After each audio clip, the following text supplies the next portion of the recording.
Hello, good morning students. How are you? This is your geography class from Town Hall Educational Society. We will covering here location, extent and physical feature. This is your third part of this chapter. So let's start from the third part. The third topic, it is your coastal. The third topic, it is your coastal plains. After Deccan plateaus, we study and peninsular plateaus and northern plain areas and the Himalayas portion we covering. Now we will cover here coastal plain. In the coastal plain, we are having the run of coastal line peninsular from run of Kutch west to Ganga Brahmaputra delta, and coastal strip Arabian Sea, and west in the western Ghat and eastern coastal between your Bay of Bengal and Eastern Ghat, and meet at the tip of the peninsular Cape Camorin. Now the first the western coastal plain we will going to cover here. The first one, it is Gujarat plain. This is your Gujarat portion.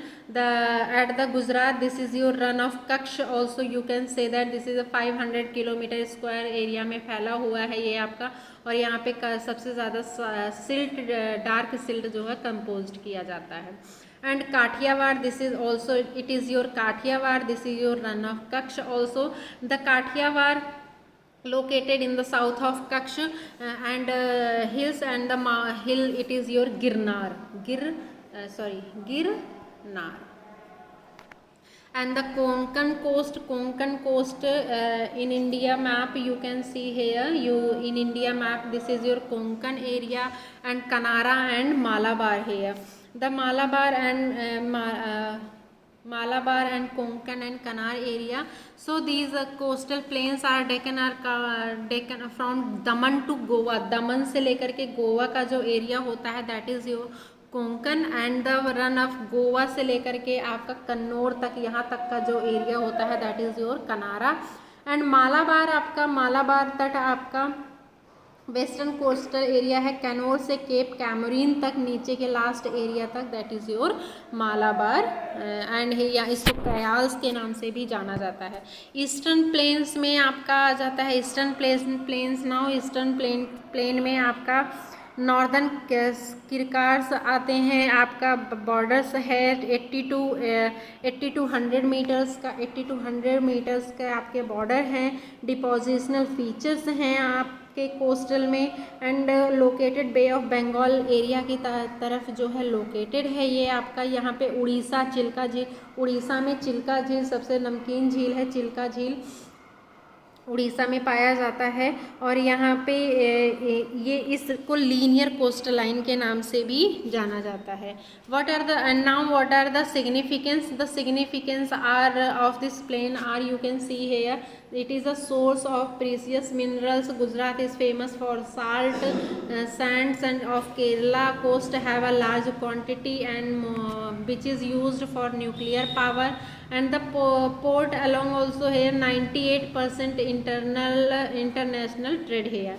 Fisheries are the highest of the top पे है, सबसे ज़्यादा highest range पे है. And now the island की बात करें अगर, तो आपका अंडमान निकोबार, लक्षद्वीप समूह and Andaman Nicobar, these are the island of your India. Andaman and Nicobar की बात करें तो ये 300 आइलैंड हैं. यहाँ पे 300 आइलैंड्स हैं, और जहाँ पे 265 इनहैबिटेड के लोग रहते हैं. ये 10 डिग्री चैनल के थ्रू जो है सेपरेट होता है, किससे? बे ऑफ बंगाल से. 10 डिग्री चैनल के थ्रू इसके यहाँ से केरला की दूरी जो है, the distance of Kerala from the Andaman Nicobar that is your 1255 kilometre, and the Chennai it is your 1190 kilometre. Great Andaman Nicobar, ये को लिटिल, यहाँ पे लिटिल अंडमान निकोबार भी है. यहाँ पे 200 आइसलेट्स हैं, एंड 467 किलोमीटर के रेंज में वाइडेस्ट है। सो यहाँ पे अराकॉन योमा माउंटेन है, म्यांमार के का है, जो जिसकी जो 730 मीटर्स हाइट है एंड 550 आइलैंड्स हैं here. Andaman Nicobar situated in the south of Andaman and 121 kilometre from Little Andaman.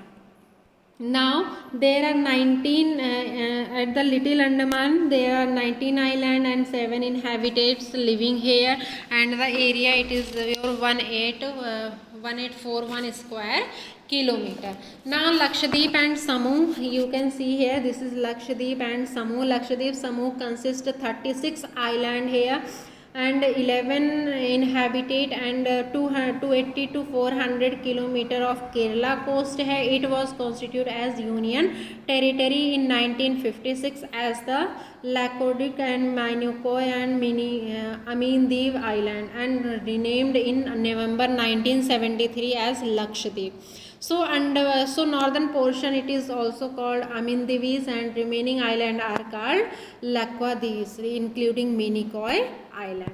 So this chapter it is now finished here. Just solve all the questions from this chapter and revise this chapter again and again. आपका India एक बहुत ही खूबसूरत है, अगर आप अब देखा जाए तो पूरी दुनिया से भी ज़्यादा खूबसूरत है। बहुत सारी जगह हैं जहाँ पे आप घूमने जा सकते हैं, बहुत सारी जगह है जहाँ पे आप जो है देखने के लिए जा सकते हैं। तो इस खूबसूरत से भारत को देखिए और इसके लोकेशंस को पढ़ते रहिए। Thank you so much.